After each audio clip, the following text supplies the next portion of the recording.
place for writers. My name is Becca Whittam.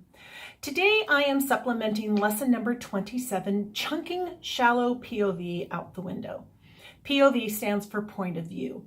Now, just to recap really quickly, point of view or deep POV is when you get really inside the head of your character. You only see, feel, hear, smell, taste, know, think what that character is thinking, feeling, etc. So sometimes, if most of the fiction these days, they do a pretty decent job of showing deep POV.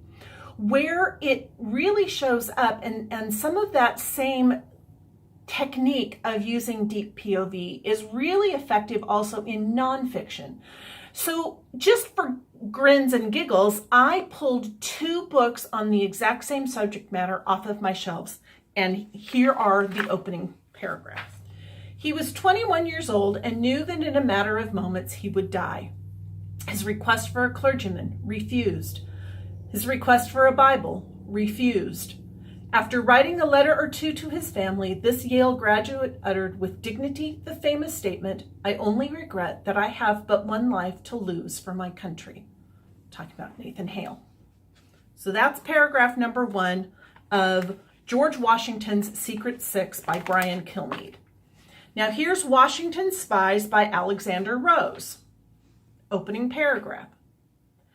The Yankee soldier, flinty once, but now wizened and gnarled, flashed in and out of lucidity. Sometimes his memories of a war fought 60 years before gushed liberally from his lips, but more often, for half hours at a time, he would slouch in vacant eye silence. His visiting relative, R.N. Wright, recorded despondently that Asher Wright, quote, is now in the 82nd year of his life, and besides the infirmities of advanced age, has been affected in his mind ever since the melancholy death of his young master, Captain Nathan Hale.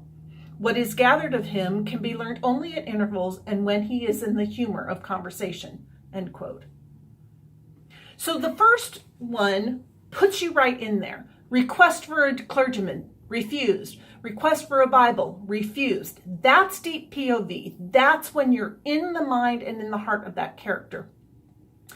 This second one that I wrote is a narration of an interview about something that happened 60 years ago. And you are so far removed from the actual point of that it's not nearly as interesting. It's not nearly as engaging.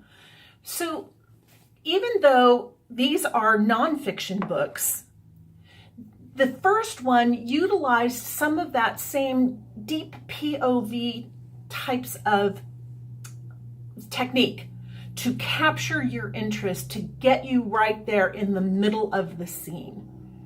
So I hope this gives you some sort of example and idea of what we're talking about when we say you've got to get rid of the shallow POV, that layer upon layer upon layer that so far removes the reader from the action that nobody cares.